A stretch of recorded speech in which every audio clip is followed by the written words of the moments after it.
And you see Canelo Alvarez taking the stage. Again, he'll be joined by his trainer, Eddie Reynoso, and Gennady Golovkin.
Well, good afternoon, everyone, and welcome to Los Angeles for the first leg of what can only be described as a super fight.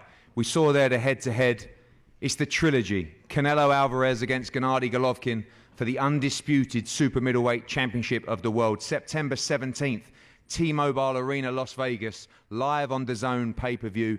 This fight has everything. Two global icons of the sport of boxing, two legends of the sport of boxing, the unified middleweight champion of the world, Gennady Golovkin, against the undisputed super middleweight champion of the world, Canelo Saul Alvarez. And we cannot wait for this fight. It has absolutely everything. Two great fighters, two great trainers, backstory, incredible 24 rounds of action. This time, I truly believe you will get an even better fight on September the 17th. We're going to speak to all the members of the teams up here and, of course, the fighters.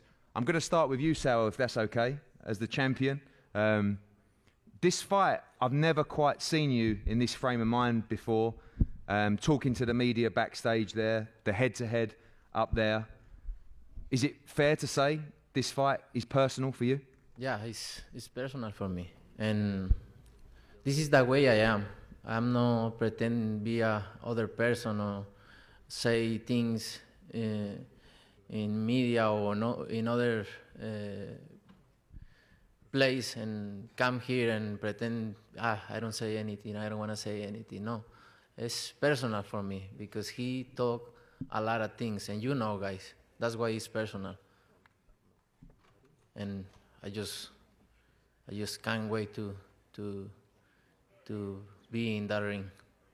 You said backstage that you felt that when you come face to face, he doesn't say those things, but sometimes in interviews or media, he'll say that. You said, talking about two different people in Gennady Golovkin. Yeah, he's two different people. He pretends to be a nice guy, but he's not. He's an asshole. That's what he is. He pretends to be a nice guy, and oh yes, I'm just looking for the fight. I'm happy, but in another place he talk a lot of shit. It is what it is. Just be a man and say what you say. You talked also backstage about wanting to destroy him, wanting to finish his I career. really want. That's how you feel? You want to finish the career? And I will do it, for sure. You believe you win this fight by knockout on September the 17th? That's the only way I want to finish this fight. We'll come back to you, Sal. Gennady, welcome. A lot said, and I like this. Yeah. I'm a promoter. Everybody likes this. You know, we laugh and we hear things that are said backwards and forwards. You're a very respectful man, great fighter as well. But is this, if you're putting your fighting face on, is this personal for you as well, this fight? Can I speak Russian? No. Yeah, help me. Ну, я не думаю, что это для меня прям такой личный вопрос, потому что переубеждать в чем-то кого-то, то есть что я хороший человек или плохой человек, я не собираюсь. Я являюсь тем, кем я являюсь. И скажу так, то есть я не испытываю ничего персонального, то есть я выхожу боксировать и выхожу боксировать. То есть для меня это совсем другое, как вижу я эту ситуацию. Если у него есть что-то персональное ко мне, но это точно не мои проблемы, это его вывод. Как я могу его переубедить в этом? I do not take this as personal. I think this is sport. I am who I am. I do not try to be like two different guys, like it's been said. I go out to box. If he has something personal against me, I believe it's his problem, not mine. You talk about those two fights, incredible fights. You stand by, you believe your hand should have been raised in those two fights. This is the last fight between you two for sure this time. How much do you want victory on September the 17th? Ну, я уверен в том, что для того, чтобы подняли руку, надо сделать очень многое. И это главное, над чем мы оба работаем, я думаю, и оба мотивированы. То есть для того, чтобы подняли наши руки. I'm confident that in order to have your hand raised, you have to do a lot. Both of us realize that, and we contribute 100% to that. We both want this to happen. We'll come back to you. Gennady, bring in the trainers now. Jonathan Banks, welcome. Yep. The first time as part of this trilogy. Very exciting. I was enjoying the head-to-head up there. I think you said that's enough at one stage, and I wanted it to go on a little bit longer. But these are the fights we live for, right? Great fighter yourself, been a trainer of so many big nights, big fights. Doesn't get much bigger than this, and I know you're going to come very well prepared for September 17th. Yeah, 100%. This is a great stage to be on, and I'm looking forward to the fight. 100%. Talk about the move to 168. This is a world-class fighter that's been at 160 for many, many years. You know, you look in the head-to-head there, he's a big middleweight, as many people outside Canelo Alvarez as well. But a lot of people feel that actually the move to 168 is going to benefit him in this stage of his career. I don't think it'll be a beneficial nor a decline to either fighter. The move up to go to 168. He's been at 160 and he's been reigning there for the longest of times. But going to 168, it's just a matter of training and adjusting yourself to going to 168. I don't think it's going to be a setback or any type of downfall. You must have watched the Dmitry Bivol fight, of course, and that defeat. A good time to fight Canelo Alvarez, a bad time to fight Canelo Alvarez coming off that defeat? I mean, I just think it's depending on who you are. Like, it's never a good time to fight Canelo Alvarez, man. He is the same guy who he always going to be. He's going to bring the hardest fight to whoever he's in the ring with. You know, so I'm not out in no way, shape, form, fashion, but I look at it like, okay, now's the perfect time, or this is the perfect time. Canelo Alvarez is a world-class fighter. That's easily said, and he's never been afraid of anybody. You know, it's just a matter of who wants to get in there with him. Now he got a guy like G who wants to get in there with him and want to compete with him, and I think, in my opinion, G is also one of the fearless guys that's coming to fight, that's coming to take what he felt that he should have had in the first place. You know, so, and I think that's what's going to make this such an awesome fight, is because both guys is looking at each other like, I got something to prove. And I think that's what's going to make this a beautiful fight. And both of them, as Canelo said, he says, the only way this fight ends in his opinion, if you put G's into, if you beat him into retirement. So that's a hell of a statement. So it's going to be a great fight. Thank you, Jonathan. Eddie, welcome. Again, great seeing the hunger that Saul always has, the fire that he has in his belly for this fight. An exciting fight. September 17th, you're ready for camp for what should be a tremendous third fight between these two great fighters. Sí, pues contentos de una vez más enfrentarnos a Golovkin. Creo que él es el mejor 160 libras contra el mejor 168. Ya se conocen, pues como dice Saúl, esto es personal para él y no queda más que prepararse bien, entrenar bien para volverle a ganar. Yes, once again, we're facing Golovkin, who is the best at 160, and he's facing the best at 168. They know each other. They've, as Saul says, this is something that is personal for him. So the only thing that we have to do is train well, prepare well to win him, to beat him again. Obviously, the Bivol defeat was tough to take, but you know Canelo Alvarez, and you know how he bounces back. You see a very hungry fighter going into the ring for this very important match in his career.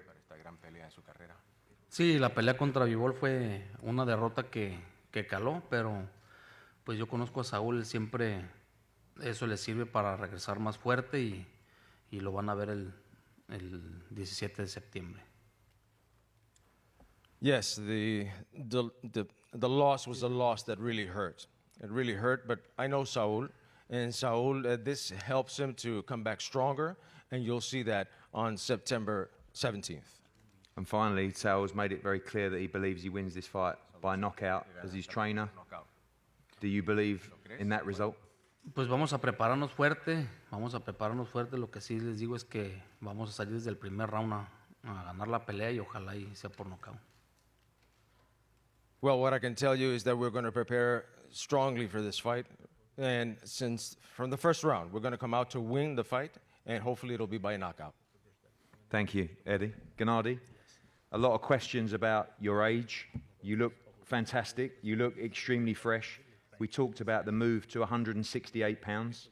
I'm sure 160 was very tough, particularly in Japan as well. But how do you feel ahead of this fight? Ну, я чувствую, что да, действительно это будет новый этап для меня.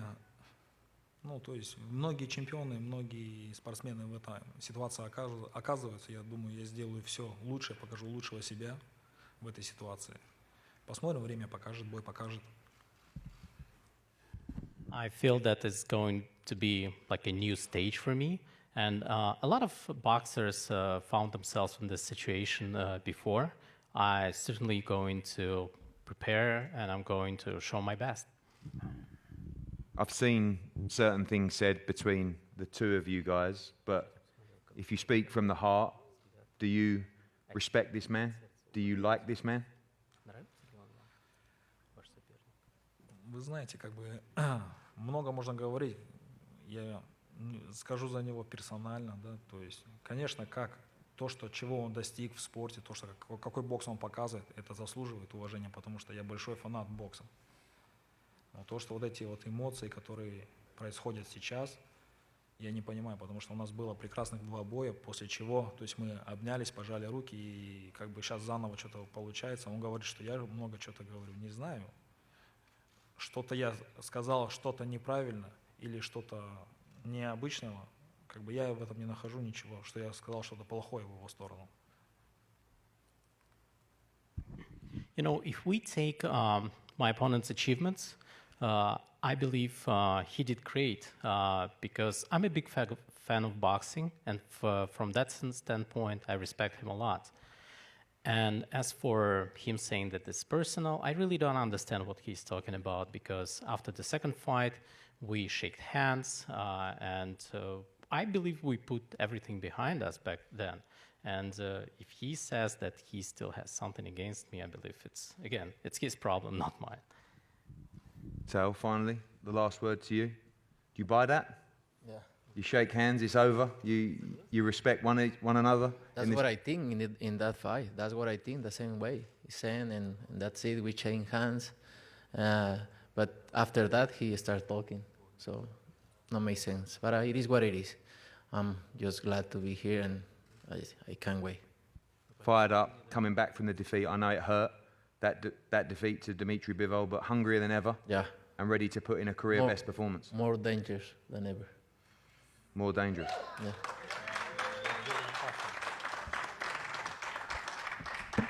Thank you, Eddie. Thank you, Sal. Thank you, Gennady. Jonathan as well. I've got to say, as a fight fan, this is a special, special fight to be involved with. This is one of the biggest fights that we've ever been involved with at Matchroom. Of course, the Zone pay-per-view, a huge moment for the platform. Two incredible fighters, two icons of the sport of boxing, the unified middleweight world champion Gennady Golovkin against the undisputed super middleweight champion of the world. T-Mobile Arena, September the 17th, everything on the line, and we cannot wait for an incredible fight. We're going to have one more head-to-head up here with the belts, and then the fighters are going to be available for the media. On Monday, we will be in New York for the second leg of the press conference. The pre-sale started today. Of course, tickets are going to go extremely quickly at T-Mobile. General sale begins on Monday. Wherever you are in the world, do not miss Canelo against Triple G 3, the trilogy, live on the Zone pay-per-view, September the 17th. Thank you.